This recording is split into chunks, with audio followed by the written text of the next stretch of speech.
Mister ladies channel viewers அனைவருக்கும் வணக்கம். இன்னைக்கு நம்ம பார்க்கக்கூடிய டாபிக் வந்து பார்த்தீங்கன்னா மிக முக்கியமான டாபிக்ங்க.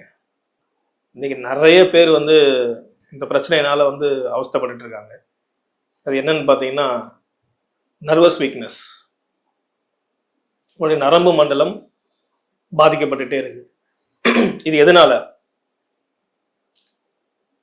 இது எந்த உறுப்புனால இந்த நரம்பு வந்து பாதிப்புக்குள்ளாகுது? இதை எப்படி நம்ம வீட்டிலேயே கிடைக்கக்கூடிய பொருளை வச்சு சரி பண்ணிக்க முடியும்? இதை வர்றதுக்கு முன்னாடி எப்படி தடுக்கலாம்? வந்துட்டாலும் இதை எப்படி சரி பண்ணிக்கலான்றத இப்போ நம்ம வந்து பார்க்க போறோம். நிறைய பேருக்கு இது நரம்பு வலியா இல்லை இது எதனால சம்மந்தப்பட்ட வலின்னு கூட தெரியாம இருப்பாங்க. பொதுவா நரம்பு பிரச்சனை வந்துட்டா கூட அதுல நிறைய டிஃபரன்சியேஷன் இருக்குங்க. அது நிறைய பிரித்து பார்க்கக்கூடிய தன்மை இருக்கு. பொதுவாக எப்படி வரும் அப்படின்னு பார்த்தீங்கன்னா சென்சாரி நர்வ்ஸ் அப்படின்னு சொல்லி ஒரு ஒரு டைப் பிரிக்கிறாங்க. அடுத்து வந்து பார்த்தீங்கன்னா மோட்டார் நர்வ் அப்படின்னு பிரிக்கிறாங்க. இது ரெண்டுத்துக்கு என்ன வித்தியாசம்? இது எப்படி சார் நாங்கள் தெரிஞ்சுக்கிறது அப்படின்னு பார்த்தீங்கன்னா, ஃபர்ஸ்ட் நம்ம சென்சாரி நர்வ் இது என்ன பண்ணும், இந்த பிரச்சனை உங்களுக்கு எப்படி வரும் அப்படின்றத பார்ப்போம். அதாவது இது பேர்லயே இருக்கு, உணர்வு திறன் நரம்புகள். இது உணர்வு நரம்புகள்னு பேர் தமிழ்ல. நீங்க ஒரு காஃபியோ ஏதாவது சூடான பொருளை தொட்டிங்க அப்படின்னா உங்களுக்கு வந்து சூடு தெரிய ஆரம்பிக்கும். அந்த ஒரு உணர்ச்சி வந்து கையில வர ஆரம்பிக்கும். இது எல்லாமே வந்து பாத்தீங்கன்னா இந்த உணர்வு திறன். நீங்க காலில் ஏதாவது ஒரு விஷயத்த மெரிச்சிட்டீங்க அப்படின்னா அது குத்தனா இல்லை அடிபட்டுடுச்சு அப்படின்னா இங்க காயம் ஏற்பட்டுருக்குன்ற மாதிரியான ஒரு சென்ஸ், இங்க பெயின் இருக்கு அப்படின்ற மாதிரியான சென்ஸ் வந்து இம்மிடியட்டா உங்க பிரெயினுக்கு கொண்டு போகிறது வந்து சென்சாரி நர்வ்ஸ் இது பண்ணும். இந்த மோட்டார் நர்வ் என்ன பண்ணுதுங்க அப்படின்னு பார்த்தீங்கன்னா, இந்த கையை நான் மடக்கணும்னு நினைக்கிறேன் இப்போ அப்படின்னா உங்க மூளைக்கு போயிட்டு இந்த கையை உங்க மடக்க வைக்கும். இந்த கையை வந்து நான் நீட்டணும் அப்படின்னா அதையும் செஞ்சு உங்க கையை நீட்ட வைக்கும். உங்க விரலோட அசைவுகளை வந்து நீங்க அசைக்கலாம். இது யாருக்கு அதிகமா பாதிக்கப்படும்னா ஸ்ட்ரோக் பேஷண்ட்டுக்கு வந்து அதிகமான இந்த மோட்டார் நர்வும் வந்து ரொம்ப அதிகமாக பாதிக்கப்பட்டு. இப்போ இந்த சென்சாரி நர்வ் வந்து யாருக்கு அதிகமாக பாதிக்கப்படும்னு பார்த்தீங்கன்னா சுகர் பேஷண்ட்டுக்கு ரொம்ப அதிகமாக பாதிக்கப்படும். இப்போ நம்ம வந்து வேற சில 2 வியாதிகளை சொன்னோம், ஸ்ட்ரோக்கு அப்புறம் டயபெட்டிக். இவங்களுக்கு வந்து அதிகமான அளவில் இந்த 2 நர்வஸ் சிஸ்டமும் பாதிக்கப்படுது. அப்போ நீங்க வந்து இந்த 2 பேருக்கும் வெவ்வேறு நோய்கள் இருந்தாலும் இந்த நரம்பு மண்டலத்தை கண்ட்ரோல் பண்ணக்கூடிய உறுப்பு எதுங்க, ஆர்கன் எதுன்னு பார்த்தீங்கன்னா அதுதான் உங்களுடைய கல்லீரல். இந்த கல்லீரல் தான் உங்களுடைய நரம்பு மண்டலத்தை வந்து கண்ட்ரோல் பண்ணுதுங்க. இப்போ கல்லீரலில் ஏற்படக்கூடிய பல பிரச்சனைகள் தான் இந்த நரம்புகளை பாதிக்கப்பட்டு இப்போ நம்ம சொல்லக்கூடிய ஸ்ட்ரோக்கு பேரலிசிஸ் வந்து பார்த்தீங்கன்னா இதே லிவர்னால தான் வரக்கூடிய பிரச்சனை தான் அது. அதே மாதிரி தான் இந்த டயபெட்டிக்கும். டயபெட்டிக் நீங்கள் டெஸ்ட் எடுத்து பார்த்தீங்க அப்படின்னா 2 டெஸ்ட் எடுப்பீங்க. சாப்பிட்றதுக்கு முன்னாடி ஒரு டெஸ்ட், சாப்பிட்டதுக்கப்புறம் ஒரு டெஸ்ட்னு சொல்லிட்டு. அதில் சாப்பிட்றதுக்கு முன்னாடி எடுக்கக்கூடிய டெஸ்ட் வந்து பார்த்தீங்கன்னா உங்களோட லிவரோட சம்மந்தப்பட்ட டெஸ்ட். இது நம்ம நிறைய வீடியோவில் சொல்லியிருக்கோம். இப்போ லிவரில் ஒரு காம்ப்ளிகேஷன் வருது அப்படின்னா கண்டிப்பாக இந்த நரம்பு சம்மந்தப்பட்ட பிரச்சனை வரும். இப்போ டயபெட்டிக் பேஷண்ட்டுக்கு லிவர் சம்மந்தப்பட்ட பிரச்சனை இருக்கும். அதனால தான் அதை மெட்டபாலைஸ் பண்ண முடியாத இந்த டயபெட்டிக்கே வருது. இமீடியட்டாக இவங்க பார்த்தீங்கன்னா கால் வந்து மறுத்து போகிறது, நடந்தால் வந்து மதப்பாக இருக்கிறது, கால் எரிச்சல், இந்த மாதிரியான நிறைய விஷயங்களை வந்து ஃபீல் பண்ண ஆரம்பிப்பாங்க. அப்போ நீங்கள் லிவரை நீங்கள் சரி செய்ய இது எந்த விதமான நர்வஸ் சிஸ்டமில் ப்ராப்ளம் இருந்தாலும் கொஞ்சம் கொஞ்சமாக நீங்கள் வந்து அதுலேருந்து வெளியே வந்துடலாம். அதை விட ஒரு முக்கியமான விஷயம் பார்த்தீங்கன்னா சின்ன வயசு தான் இருக்கும். இவங்க எல்லாருமே வந்து பார்த்தீங்கன்னா கை நடுக்கமாக இருக்கும். கை வந்து பயங்கரமாக நடுங்கும். ஏன் இந்த நடுக்கம் வருது? அப்போ இவங்களுக்கு எந்த மாதிரியான நர்வஸ் சிஸ்டம் வந்து ப்ராப்ளம் ஆயிருக்கு அப்படின்னா, நம்ம முன்னாடியே சொன்ன மாதிரி வந்து பார்த்தீங்கன்னா ரொம்ப இளம் வயதினர் கூட வந்து பார்த்தீங்கன்னா கை வந்து நடுக்கமா இருக்கும். ஏன் வந்து இவங்களுக்கு கை நடுங்குது அப்படின்னு நீங்க கவனிச்சு பார்த்தீங்கன்னா தெரியும். இவங்களுக்கு வயிறுல பிரச்சனை இருக்கும். அதாவது அல்சரோ அந்த மாதிரி ஏதோ ஒரு பிரச்சனை வந்து வயிறுல இருக்கும். இந்த வயிறு பிரச்சனை வந்து பார்த்தீங்கன்னா இவங்களுக்கு வந்து கை நடுக்கத்தை கொடுக்கும். கையெல்லாம் வெறுத்து போற மாதிரி ஆயிடும், கை நடுங்கும். ஒரு ஒரு கிரிப்பாக பிடிச்சாங்கனாலும் கை வந்து ரொம்ப அதிகமாக நடுங்க ஆரம்பிக்கும்.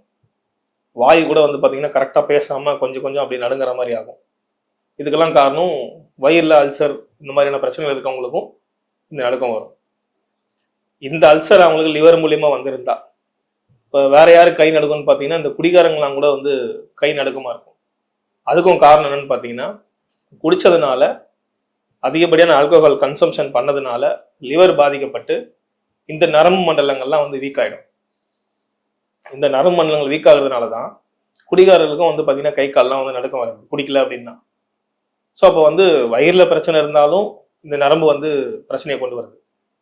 ஸோ இப்போ இந்த மாதிரி இவரோட நரம்பு எதனால பாதிக்கப்பட்டிருக்கு, எந்த உறுப்புனால பாதிக்கப்பட்டுன்னு கண்டுபிடிச்சி கரெக்டான முறையில் ட்ரீட்மெண்ட் கொடுத்தீங்க அப்படின்னா இந்த கை நடுக்கம், இந்த வலி, இது எல்லாமே வந்து சரி செய்ய முடியும். சில பேருக்கு வந்து பார்த்தீங்கன்னா வாதம் அதிகமாயிட்டு நரம்புல வந்து வாதம் ஏறி வலி ரொம்ப அதிகமாக இருக்கும்.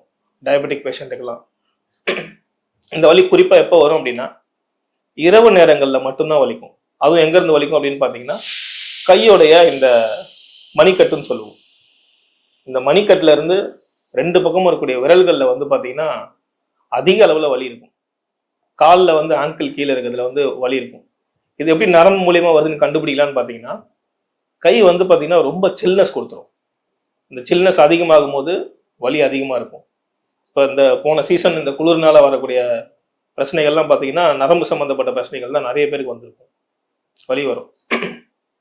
இப்போ டயபெட்டிக் வந்துருச்சு சார், எனக்கு நரம்பு பிரச்சனைலாம் இல்லை அப்படின்னாலும், டயபெட்டிக் வந்து இப்போ நிறைய பேருக்கு அதிகமான பேரை பாதிக்கக்கூடிய ஒரு விஷயம்னு பார்த்தீங்கன்னா பெரிபெரல் நியூரோபதின்னு சொல்லுவோம். அது நியூரோபதி, இந்த நியூரோ சிஸ்டம், அதாவது நரம்பை தான் வந்து அது ரொம்ப அதிகமாக பாதிக்க வைக்குது. அப்போ டயபெட்டிக் வந்துருச்சு அப்படின்னா இப்போ நான் சொல்லக்கூடிய இந்த ஜூஸை வந்து கண்டிப்பாக ஃபாலோ பண்ணுங்க. நரம்பு பிரச்சனை இருந்தாலும் சரி இல்லைனாலும் சரி கண்டிப்பாக ஃபாலோ பண்ணுங்க. வந்தவங்களும் இந்த ஜூஸை வந்து டயபெட்டிக் இருக்கிறவங்க இந்த ஜூஸை ஃபாலோ பண்ணுங்க. என்ன அப்படின்னு பார்த்தீங்கன்னா நம்ம காய்கறி தான், ஈஸியாக காய்கறி ஷாப்பில் கிடைக்கக்கூடிய கொத்தவரங்காய், 2 வெத்தலை, 2-3 கொத்தவரங்காய் போதும். இப்போ 2 வெத்தலை, ஒரு லெமன் வந்து ஒரு 1/2 லெமன் கட் பண்ணி வச்சுக்கோங்க. இந்த 2 வெத்தலையை வந்து காம்பு நுனி நீக்கிட்டு போட்டுக்கோங்க. கொத்தவரங்காய் நரம்பு எடுத்துட்டு போடுங்க, இல்லை அப்படியே நரம்பு இல்லை அப்படின்னா ரொம்ப இலசா இருக்கு அப்படின்னா கட் பண்ணி அதில் போட்டுருங்க. நல்லா அரைச்சி வடிகட்டி எடுத்து வச்சுக்கோங்க. அதில் இந்த லெமன்ல இருந்து ஒரு 10 சொட்டு லெமன், 10 இல்லை ஒரு 15 சொட்டு விட்டு காலையில் வெறும் வயிற்றுல இதை குடிச்சிட்டு வாங்க. உங்களுடைய நரம்பு மண்டலம் வந்து அதிகமாக தூண்டப்பட்டு திரும்ப பழைய மாதிரி வந்து வந்துடும். நரம்பு பிரச்சனை இல்லாதவங்களுக்கு நரம்பு இன்னும் ரொம்ப வலிமையான நரம்பாக மாற ஆரம்பிக்கும். சரிங்க சார், இப்போ இது வந்து டயபெட்டிக் பேஷண்ட்டுக்கு. ஸோ டயபெட்டிக் இல்லாதவங்க, நார்மல் பீப்புள், இப்போ நம்ம சொன்ன மாதிரி இந்த கை கால் வந்து நடுக்கமாக இருக்கு, இவங்கெல்லாம் என்ன சாப்பிட்லாம்னா நம்ம சொல்லக்கூடிய இந்த கஷாயத்தை குடிச்சிட்டு வாங்க. இது யார் வேணா ரெண்டுத்தையும் எதை வேணாலும் சாப்பிட்டு வரலாம். யாருக்கு எது வந்து ஈஸியாக இருக்கோ. ஏன்னா நிறைய பேர் நம்ம கிட்ட வந்து ஃபோன் பண்ணி என்ன சொல்லுவாங்க அப்படின்னா, சார் இது வந்து எங்கள் ஊரில் கிடைக்கல, நாங்கள் இதை சாப்பிட்லாமான்னு கேட்பாங்க. அவங்களுக்காக இன்னொரு டிப்ஸும் சொல்கிறேன். மணத்தக்காளி கீரைன்னு விற்கும், சின்ன சின்ன மிளகு மாதிரி வந்து அதில் இருக்கும். மிளகு தக்காளினுமே வந்து சில இடத்துல சொல்லுவாங்க அது. ஸோ அந்த மணத்தக்காளி வந்து வாங்கிக்கோங்க, ஒரு கைப்பிடி எடுத்துக்கோங்க. அமுக்கரா கிழங்குன்னு சொல்லிட்டு உங்களுடைய நாட்டு மருந்து கடையில் கிடைக்கும். இந்த அமுக்கரா கிழங்கை வாங்கி, இது பொடியாவே கிடைக்கும், ஒரு 1/4 ஸ்பூன் பொடி எடுத்துக்கோங்க. திப்பிலி வந்து கரெக்டா 7 திப்பிலி. இப்ப நம்ம சொல்லக்கூடிய இந்த அளவு முறைகள் வந்து ரொம்ப முக்கியம், சரிங்களா? திப்பிலி வந்து 7 திப்பிலி. பெரிய நெல்லிக்காய், அதாவது அரை நெல்லிக்காய்ன்னு சொல்லுவாங்க, பெரிய நெல்லின்னு சொல்லுவாங்க. இந்த பெரிய நெல்லிக்காய் வந்து பாத்தீங்கன்னா ஒரு சின்ன துண்டு, அந்த ஒரு பீஸ் அதில் 2 கோடு மாதிரி வரும், அதுல இருந்து ஒரு பீஸ் கட் பண்ணி எடுத்துக்கோங்க. இந்த மணத்தக்காளியை வந்து ஒரு 2 டம்ளர் தண்ணியில இந்த மணத்தக்காளியை போட்டுருங்க. அந்த ஒரு சின்ன பீஸை வந்து கொஞ்சம் நறுக்கி, அந்த நெல்லிக்காயோட பீஸை கொஞ்சம் நறுக்கி அந்த தண்ணியில் போட்டுருங்க. இப்போ நம்ம சொன்ன அந்த அமுக்கரா கிழங்கு அது ஒரு 1/4 ஸ்பூன் அதில் போட்டுருங்க. இந்த திப்பிலி 7 திப்பிலியை வந்து இடிச்சு பவுடர் பண்ணி அதில் சேர்த்துக்கோங்க. சேர்த்து நல்லா கொதிக்க வச்சு கஷாயமாக சுண்டி ஒரு டம்ளர் வந்ததுக்கப்புறம் இறக்கி வச்சிருங்க. இதில் உங்களுக்கு தேவைப்பட்டது அப்படின்னா பனவெல்லம் சேர்த்துக்கலாம். இந்த பனவெல்லம் சேர்க்கும் போது பார்த்தீங்கன்னா டேஸ்ட்டாக இருக்கும், அவ்வளோதான், வேறு எதுவும் இல்லை. வயிறில் இருக்கக்கூடிய புண்களை ஆற்றும், இந்த வெப்பத்தை கொஞ்சம் குறைக்கக்கூடியது பனவெல்லம். இதை சாப்பிட்டு வரும்பொழுது உங்களுடைய நரம்பு வந்து பார்த்தீங்கன்னா ரொம்ப புத்துணர்ச்சியாக ஃபீல் பண்ண ஆரம்பிக்கும். அதாவது வந்து அதை நீங்கள் ஒரு பொருளை கொடுத்தீங்க அப்படின்னா அதை பிடிச்சிங்க அப்படின்னா அவ்வளோ grip வந்து உங்களுக்கு கிடைக்க ஆரம்பிக்கும். ஸோ இந்த ப்ராசஸ் இப்போ நம்ம சொன்ன டிப்ஸை ஃபாலோ பண்ணி உபயோகப்படுத்தி பார்த்து சொல்லுங்கள் எப்படி இருக்குன்ட்டு. இயற்கையான முறையில் ஆரோக்கியமாக இருக்கணும்னு இறைவனை வேண்டிக்கிறேன். நன்றி, வணக்கம்.